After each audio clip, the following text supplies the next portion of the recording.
तो वो तो राहुल जी पहले बोल चुके थे कि चुनाव खत्म होगा और फ्यूल की कीमत बढ़ेगी।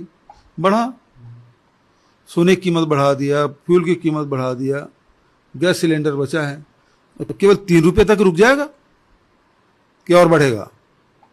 सवाल इस बात का। कहाँ से आ रहे हैं आप पैदल भैया? बहुत दूर से कई पेट्रोल टंकी गया, मैं 500 रुपये से कम तो दे भी नहीं कर रहा, मेरे पास पैसा नहीं है। क्या बोल रहे 500 का देंगे बस? हाँ, मैं 100 रुपये का डलवाना चाहता हूँ, 100 रुपये रखा हूँ। मैं तो थक के आ रहा हूँ, एकदम थक गया हूँ, बेहाल हूँ। कितना पंप में गए? 3-4 पेट्रोल टंकी गया तो मेरे को नहीं था, बोले नहीं है। तो महंगा भी तो हुआ है, बहुत महंगा हो गया है। बढ़ती महंगाई और ईंधन संकट को लेकर केंद्र सरकार पर विपक्ष का हमला। पेट्रोल, डीजल, खाद और रोजमर्रा की वस्तुओं की बढ़ती कीमतों पर जताई नाराजगी। देश में लगातार बढ़ रही महंगाई, पेट्रोल डीजल की कीमतों में इजाफा और खाद्य संकट को लेकर विपक्ष ने केंद्र सरकार पर तीखा हमला बोला है। विपक्षी नेताओं ने प्रधानमंत्री नरेंद्र मोदी और केंद्र सरकार की आर्थिक एवं विदेश नीति पर सवाल उठाते हुए कहा कि आम जनता महंगाई और बेरोजगारी से परेशान है। वक्ताओं ने कहा कि पहले सरकार द्वारा राष्ट्रहित के नाम पर जनता से सोना खरीदने से बचने, तेल की बचत करने, साइकिल एवं सार्वजनिक परिवहन का उपयोग करने जैसे आह्वान किए गए थे। लेकिन आज हालात यह है कि सोना चांदी के कारोबार से जुड़े कारीगर और व्यापारी आर्थिक संकट से जूझ रहे हैं। उनका दावा है कि कई बड़े व्यवसायी भी आर्थिक दबाव के चलते छोटे व्यवसाय करने को मजबूर हो रहे हैं। विपक्षी नेताओं ने पेट्रोल डीजल की बढ़ती कीमतों को लेकर कहा कि चुनाव के दौरान कीमतों को नियंत्रण रखा गया, लेकिन चुनाव समाप्त होते ही ईंधन के दामों में तेजी से बढ़ोतरी शुरू हो गई। उन्होंने आरोप लगाया कि बढ़ती ईंधन कीमतों का सीधा असर आम लोगों की जेब पर पड़ रहा है और परिवहन से लेकर रोजमर्रा की जरूरतों तक हर चीज महंगी हो गई है। 18, 19, 20 लगातार 4 दिन तक नरेंद्र मोदी ने, जो हमारे देश के प्रधानमंत्री जी ने, कुछ इस देश के जनता से राष्ट्रहित में ये कह के कि राष्ट्रभक्त बनो, सोना 1 साल तक मत खरीदो, तेल उपयोग मत करो, ऑटो में चलो, पैदल चलो, साइकिल में चलो, खाद कम उपयोग करो, इस तरह के 4-5 जो आह्वान करके गए हैं वही राष्ट्रभक्त है।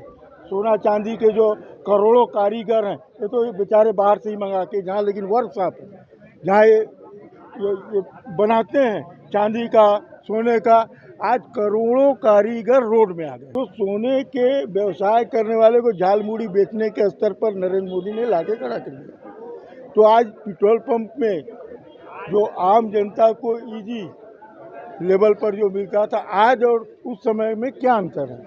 बंगाल के चुनाव में, आसाम के चुनाव, प्रधानमंत्री, गृह मंत्री, पेट्रोलियम मंत्री सामने का पर्याप्त भंडार है, देश में कोई कमी नहीं है। लेकिन राहुल गांधी बोलते थे कि चुनाव खत्म होने दो, हाहाकार मचने वाला है। अभी 3 रुपये बढ़ा है ना, देख लीजिएगा 15 दिन के अंदर 20 रुपया तक जाएगा और आम जनता हाहाकार मचेगी। इसके बाद किसानी का समय आ रहा है, खाद नहीं मिलेगा, 75% कम है। खाद्य संकट को लेकर भी चिंता जताई गई। नेताओं ने कहा कि पिछले वर्ष की तुलना में यूरिया खाद की उपलब्धता कम बताई जा रही है, जिससे किसानों के सामने खेती को लेकर संकट खड़ा हो सकता है। उनका कहना था कि यदि समय पर पर्याप्त खाद उपलब्ध नहीं हुई तो कृषि उत्पादन प्रभावित होने की आशंका है। बेरोजगारी और बढ़ती महंगाई का मुद्दा भी प्रमुखता से उठाया गया। लोगों ने कहा कि एलपीजी सिलेंडर, चावल, दाल और अन्य आवश्यक वस्तुओं की कीमतों में लगातार वृद्धि हो रही है, जिससे मध्यम और सामान्य वर्ग के परिवारों को घर चलाने में भारी कठिनाइयों का सामना करना पड़ रहा है। कुछ लोगों ने पेट्रोल पंप पर लंबी कतारें लगने और कई स्थानों पर ईंधन की कमी जैसी स्थिति बनने का भी दावा किया। 100 रुपये का डलवाना चाहता हूँ, 100 रुपये रखा हूँ, मैं तो थक के आ रहा हूँ, एकदम थक गया हूँ, बेहाल हूँ। कितना पंप में गए? 3-4 पेट्रोल टंकी गया तो मेरे को नहीं था, बोले नहीं है। तो महंगा भी तो हुआ है, बहुत महंगा हो गया है। तो ये टंकी वाला का है, हम जब जाता हूँ तो देते तो जानते हैं कि पर्याप्त है।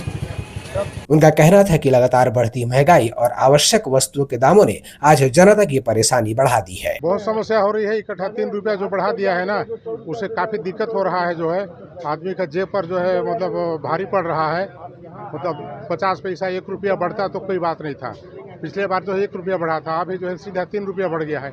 इससे आम पब्लिक को जो है भारी नुकसान का सामना करना पड़ रहा है। और कहीं कहीं पर तो ऐसा देखा जा रहा है कि बहुत सारे पेट्रोल पंप जो है वो ड्राई हो चुके हैं। जैसे रायपुर वगैरह में, दुर्ग वगैरह में, भिलाई वगैरह में जो है बहुत लंबी लंबी लाइन लगी हुई है। तो ये सब जो है बहुत ही पब्लिक को जो है परेशानी का सामना उठाना पड़ रहा है। इस तरह से जो है काफ़ी दिक्कत हो रहा है आम जनता को।